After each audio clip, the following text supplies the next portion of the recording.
So, Gallipoli, trying to explain the whys and hows and everything about the First World War will take me all night. And someone asked me that in a bar the other day in Istanbul, and we were there all night, so I'm going to try and summarise it as quick as possible without naming every country, division, army, regiment. Simply, let's try and explain it. So, imagine, one, how did everyone get involved? Because it only happened between two countries to begin with. But imagine you're in a school playground with your little brother and sister, someone picks on your little brother and sister, you will naturally go and help them against their aggressor. But then say someone vowed to help you if you had a problem, and then someone vowed to help that person, and there was all these alliances between countries back then to prevent wars, but all it did was cause a massive one.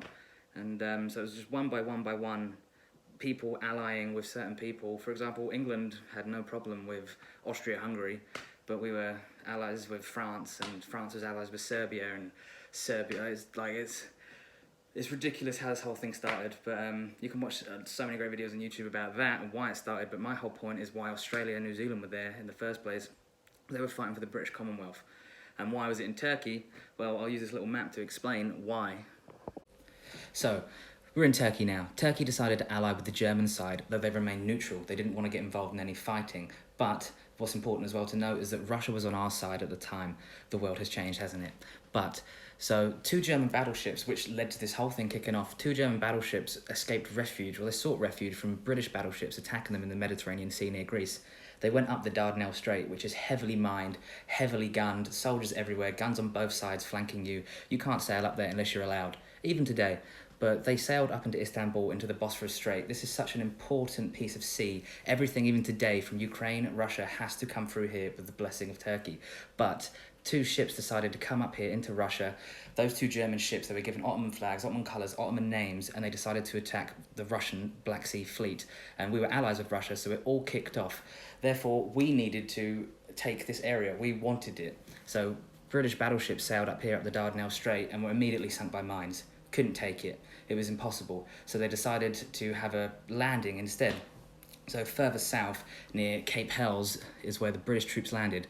Right here that you can see right now, thousands of British troops and French troops landed here. Further north is where the ANZAC, Australia New Zealand Army Corps, decided to land. Well, they weren't supposed to land there. They were supposed to land a few kilometres south at a place called Brighton Beach today. Brighton Beach, I'll show you in a minute, is completely flat, completely perfect for an unopposed landing. Instead, they landed at this crazy hilly place. This hill, Chunuk Bair, the highest point of the Gallipoli Peninsula, that's as far as they got. The New Zealanders got there. It's only 2 kilometres away. Hundreds of thousands of Ottoman troops faced them. They couldn't take it. Instead, they landed at Anzac Cove, which you'll see now.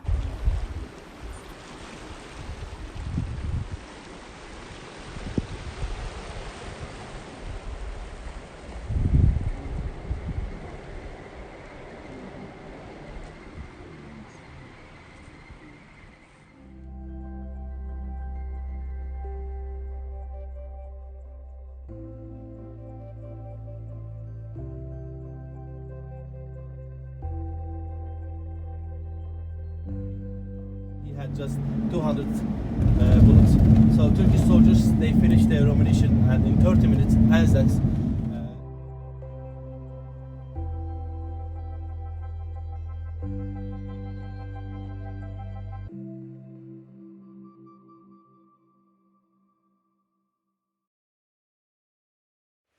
This is Anzac Cove, where the Australians and New Zealanders landed at Gallipoli in 1915.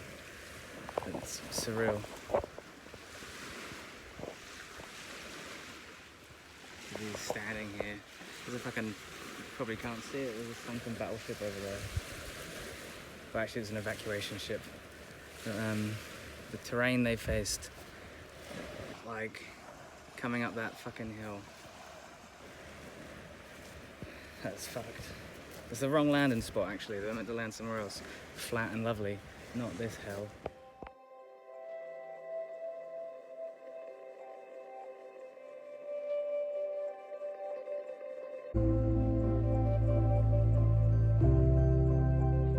A cemetery at Anzac Cove. I don't even know the name of it. There's 36 different cemeteries here. It's so hot here. It's an Australian New Zealand cemetery. Got 270 soldiers in. It is a pretty emotional place. It's one of many I'm going to see today. This one's already getting me going. One thing that always gets me when I come to places like this, and I've been to cemeteries, military cemeteries all over the world, is when you find one, a headstone that is so personal. Only a boy, but died as a man for liberty and freedom. His mum and dad, aged 18. Like, I'm really crying just reading that. Next to a 19-year-old New Zealander. Fucking sad, very sad.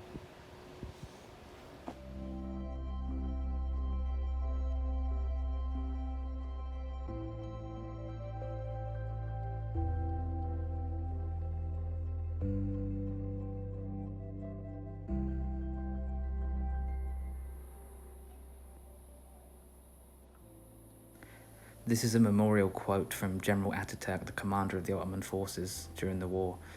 Pause the video here and read this. It is a very emotional quote.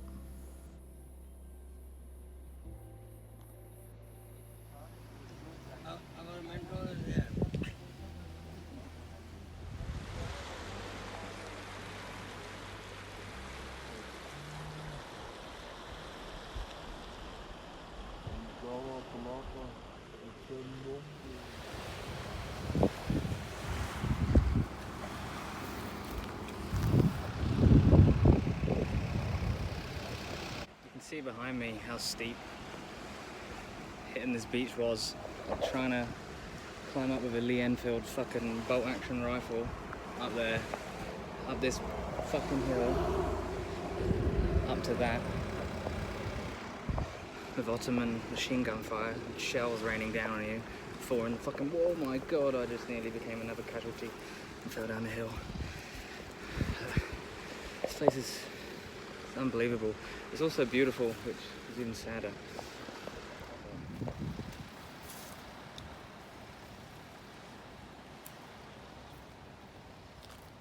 At the end of the day, about 2,500 Turkish soldiers were killed and about 2,300 Australians and New Zealanders. So after the first day, like they knew everything would be in vain, but you know, they were ordered to stay here. So.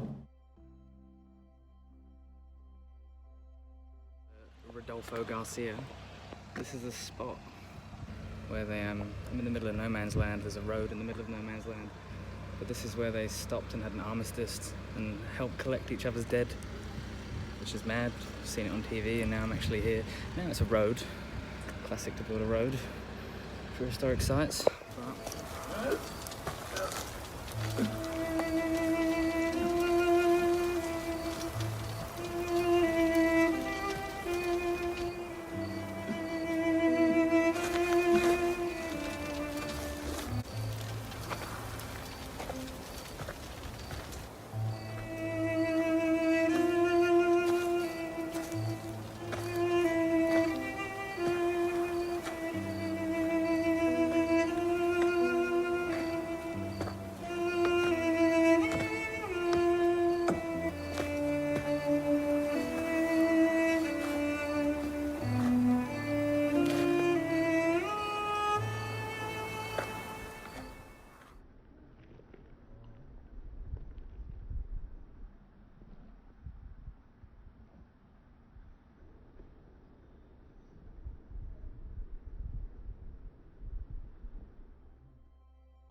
3,268 Australians, 456 New Zealanders that have no known graves. They're missing in these hills.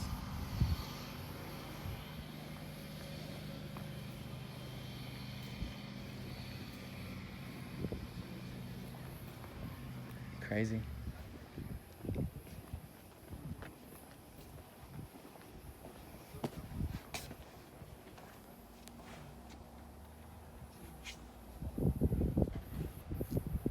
very windy. You might not even be able to hear me because there's a lawnmower coming along.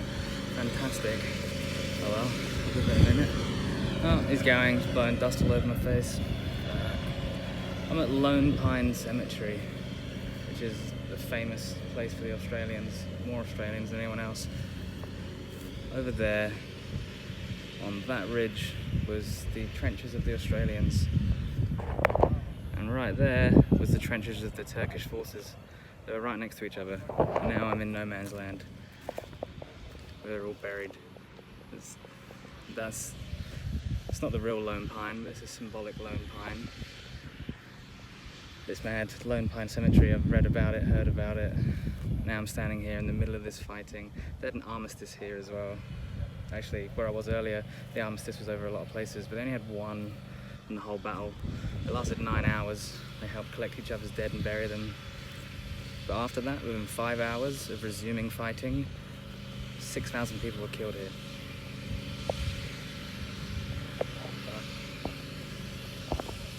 Check that casualty rate, because it was wounded, killed and missing. I'm not sure how many died, but on both sides there was a hell of a lot. And I'll find that out when I get some Wi-Fi.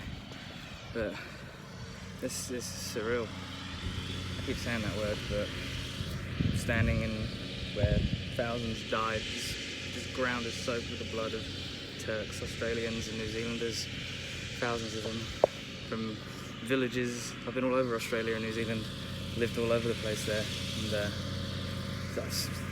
I've seen memorials of people in villages in Australia, towns, who were buried here. Like it's like hard to express words. It's sad as fuck.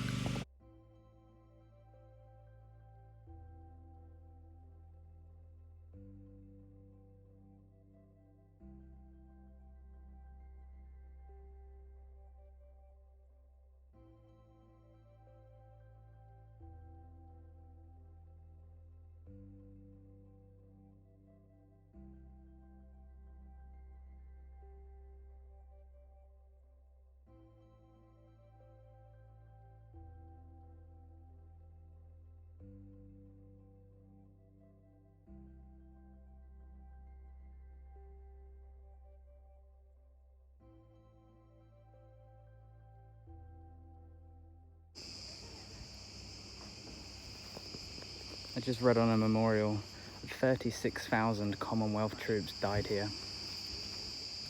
So sad. I'm in the Anzac trenches right now. It's quite weird. It's very surreal. I can't stop saying that word. They built these trenches on the first day of the battle. And there's actually a lot of them still buried in here. They're missing. My guide told me that there's a mass grave of Australians in the bushes. I thought I'd take you through a 100-year-old trench system.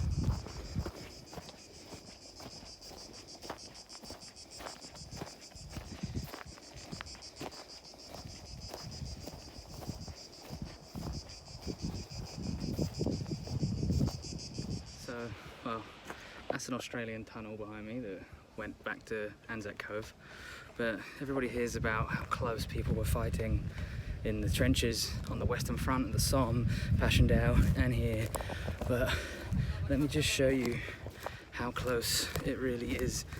I haven't crossed to the other side yet, but I'm about to cross into the Turkish trench from the Australian trench, and this is what it was like for them as well. Aussie trenches. Right, how many seconds to get across? Oh, fucked up knee. Oh shit. Man's falling down. Cobweb. This is not artillery. Shit. Enemy vehicles. It's been 10 seconds. 10 seconds. No man's land. 20 seconds. You would have died crossing here. 30 seconds. and I'm at the Turkish trenches. I think I just broke my leg crawling up that fucking hill. Turkish first line trench. They could see each other. They could hear each other. They were right next to each other. Like, what the fuck? Where those cars are is the Australian trenches from day one. They held them from day one, and the Turks held these from day one for, how long was it? 7 months? Like, the blood in here is just insane. Like, it's fuck. It's just stupidly close. It's a fucking waste of life on both sides. It's very strange being here in this country. I've been to many World War II and World War I battlefields where we are the victors, and now I'm in a place where we were the invaders and we lost and we were the enemy. It's surreal. The Turks were just defending their homeland.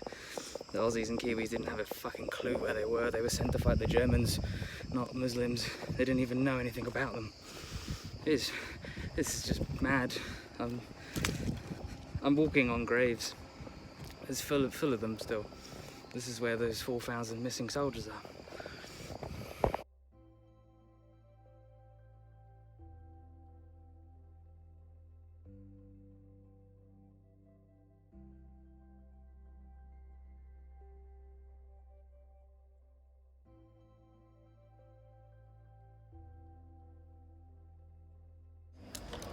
This is the Turkish cemetery. So it's only symbolic. There's no soldiers here. They couldn't find any of them. They couldn't identify the ones they did find. So they're buried in mass graves together with the Anzacs. There's a quote that I can't remember right now. It's from General Ataturk, talking about that the mothers that sent their sons to die in a foreign land have a home now because they're sons of Turkey too. He's talking about the Anzacs and the Turks that lie together now. A memorial to one specific infantry division, the 57th Ottoman Infantry Division, who were famously ordered by General Ataturk, who was the commander of the Ottoman forces here. They were at the first line of defense when the Anzacs came, and he told them, "I'm not ordering you to attack, I'm ordering you to die." And that's rough. And they're honoured here because every single man in that division died. Not one of them survived the Gallipoli campaign. And to this day, the Turkish army don't use the 57th Infantry Division in their modern army as a sign of respect. There's not a lot of graves, but there's a lot of names.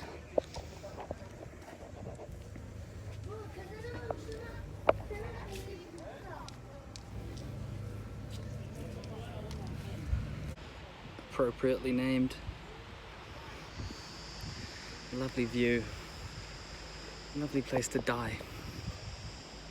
There's more trenches here actually. Just stumbled across them randomly. Didn't expect to find them. Obviously it's not how they would have looked, but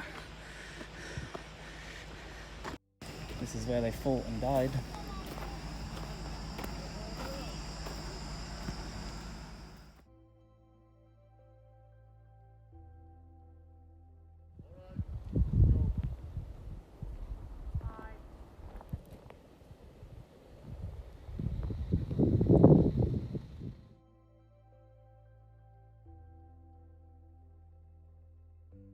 This is known as the Neck. It was a ridgeline where Australian troops were ordered to go over the top.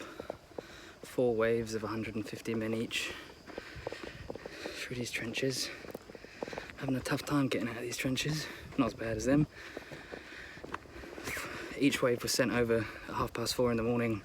An artillery bombardment was set to keep going from out to sea there until 4:30, but it ended at 4:23. Those 7 minutes gave the Turks enough time to set up their machine gun posts 50 metres away from here. So when the Aussies were ordered over the top, first wave, 150 men, dead, straight away. Whistle blew, next wave, 150 men, dead straight away. They came out here. 4 waves were sent over the top, 600 men. 600 men dead in about 10 minutes over this piece of fucking dirt. But it wasn't dirt for the defenders, it was their home. It's where their families lived. It meant more to them than it did to the Anzacs. It's crazy. I've seen this on TV. It's mad. That is where the artillery bombardment happened down from Anzac Cove. They actually made it quite a long way to get up here. So the trench systems, if you haven't seen it, I highly recommend a show called Gallipoli, obviously called Gallipoli, but it shows you horrifically what these men were sent to do. They could see everyone in front of them dead, just there, like right there, by the bus driver. They came right over here and were cut down immediately. 600 men, 10 minutes. If you think you're having a tough day, imagine getting told to fucking do that. Ordered to climb up a ladder where you just seen your best mates get blown to pieces and you have no choice but to follow the order.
Lieutenant Colonel Is that the commander?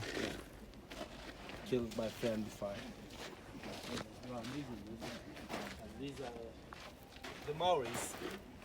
Ah, the 28th Battalion, I think. Maoris.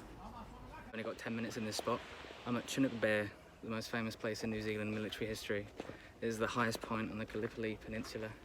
And the names I was just showing, which is crazy to see, Canterbury, Otago, Wellington, Auckland, all these places I've lived I've seen all the little war. There's towns with more names that died on this hill than live in those fucking towns now. Like, it's insane. Oh, I found a Jackson. And a Stokes. But, there's just so many. I don't even know how many names. They've also got the Maori that died fighting here as well. There's quite a few of them. Sergeant majors, corporals, lance corporals, quite a lot of privates. Fuck, I can't, how do I get up this fucking hill? They held this hill from the 8th to the 10th of August 1915. They got the highest out of any Commonwealth force onto the Gallipoli Peninsula. The whole point of trying to take Gallipoli was to get to the Dardanelles Straits so the Commonwealth could sail up that ocean. You can just barely see behind me. They tried going through there first. Every ship got sunk by mines, so that's the whole reason Gallipoli happened, because they couldn't get through. But they got here for two days, and I'm stuck in a fucking memorial. Oh well. In 2 days they held this hill. Only the Kiwis. Guess who fucked it up? British Royal Navy artillery bombed the shit out of them because they didn't know they were here. And they killed hundreds of them. The stories I've read, Kiwis on the way down, retreating, shooting British soldiers because they just fucked it. It's unreal. The New Zealand memorial behind me, and General Ataturk's memorial behind me too. He got hit. He led Turkey to independence after this to become a republic. But he got hit on this hill by British shrapnel and hit a pocket watch and saved his life. And that literally changed the whole course of history. Surprise. Trenches.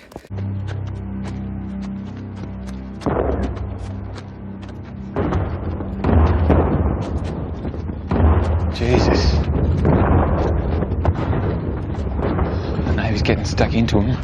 Poor bastards under that. The New Zealanders did get to Chunuk Bair. They took the hill in the dark before dawn, and they could see the Dardanelles from that height. When the ammunition ran out, they used whatever they could find to battle with.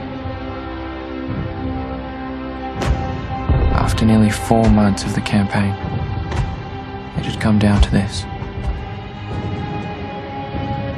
Men in hand-to-hand combat, trying to bash each other to death.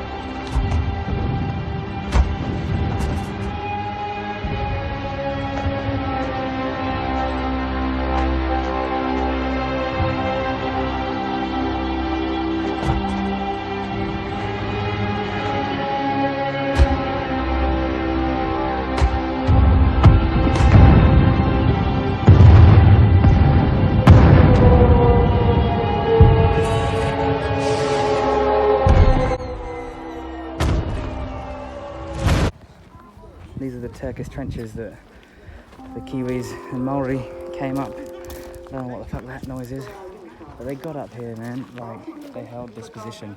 I'll show you a better view of what they held. It is a very weird experience being here, being the bad guy. I am surrounded by other people who are here to commemorate their families. This is the best view you get of Gallipoli. That's what they wanted.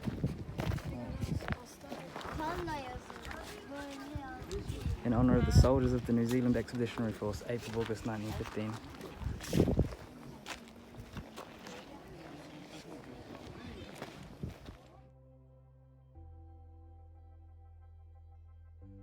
Man, the men that stood before me in this spot, but my hands is visibly shaking on the camera.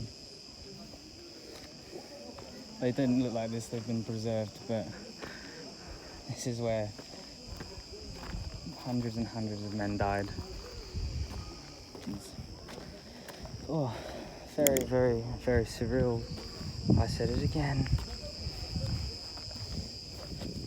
Taking this stone with me as a memory. And believe me, that I took it.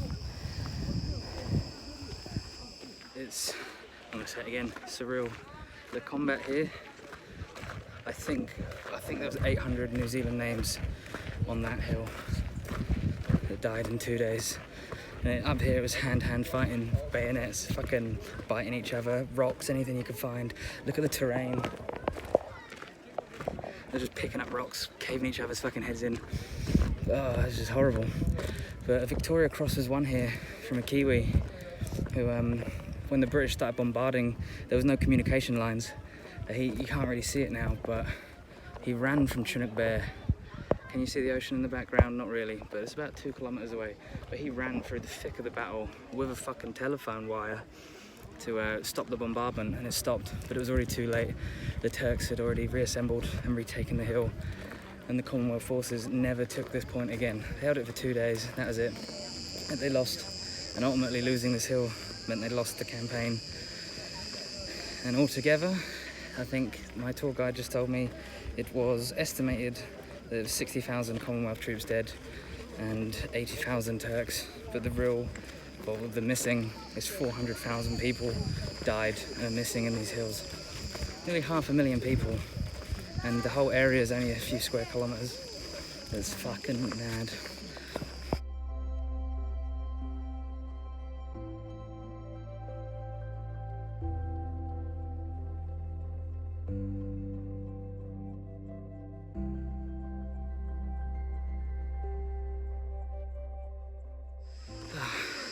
The Turkish flag behind me, they won, and the trenches below me. I have been ordered back to my bus by my tour guide, probably good because I'm sunburnt and dying. Actually, I can't say I'm dying around here, can I? Jesus. But I hope you've enjoyed watching me walk around Gallipoli, sweating my ass off for you guys, to show you a taste of what this place is like. It's quite a sad, sombering, important experience to come and see things like this. Anyone who knows me knows I love this shit. But, I feel very connected to this place. I've lived in Australia and New Zealand, and I'm from the UK. All 3 of those countries perished here. Thanks for watching. I just got the full Gallipoli evacuation experience, which I did not expect. The tour guide told us, oh yeah, we've got to run for a bus. It wasn't a bus, it was a boat. A ferry to the Asian side of Turkey. And we just made it, and they're fucking pulling up the ramp now. Otherwise I'll be stuck on, oh, nice fish. But in fact, running with a broken knee through the streets of wherever the hell I am in the middle of nowhere, that's funny. The authentic evacuation experience, not included in the tour.